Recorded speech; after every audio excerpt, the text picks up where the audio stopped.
16 сум 46 тиен. Бүгінгі күнде район бойынша сүтні жүйуға уртача бәйе шундай. Бу бик аз, халық файдасына түгел. Һәм мындай хәл бездә күзәтелмәде дип башлады сүзен район башлыгы. Рынок молока в России в целом складывается такая тенденция. Сейчас уже на уровне президента нашей республики, министры ведутся активные разговоры в части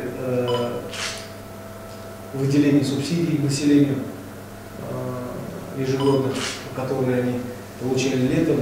Сейчас уже ведутся субсидии прямо в первом квартале, чтобы субсидии выделить с учетом падающих цен населения. Bu məsələdə süt jiyunu üzəkləşdirүү yardım ite alır idi дип саный район башлыгы. Есть поручение Министерства сельского хозяйства в сложившейся ситуации нам сейчас попробовать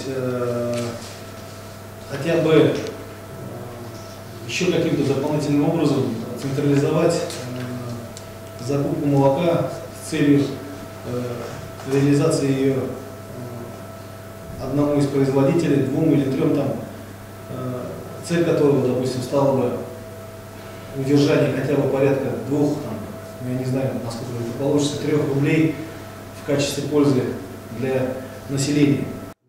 Sütнең сыйфатына карата да сораулар юк түгел. Эшмәкәрләр исә килеп туган вәзгыятьнең сәбәбен үзенчә күрә. Башка елларны инде бу вакытларда сөткә бәя арта торганы.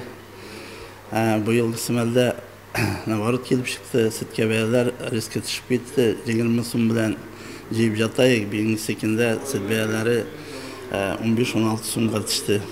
Бу инде халык өчен әлбәттә начар нәрсә. Но Маны инде аңлаталар, что заводларга киргән сухое молоко күп тут алып кайтканнар дип инде аңлаталар. Заводларда продукция тулы, складларда ята, реализация юк диләр. Шуның белән инде алар буның җидене бәяләрне төшерергә. Бүгінгі көндә халыктан сөт җыюны 14 кеше башкара. Араларында җыелган сөттән үз продукцияләрен җитештерүчеләр дә бар. Уртага салып сөйләшү барышында алар район җитәкчелеге белән бергә килеп туган хәлдән чыгу юлларын эзләде.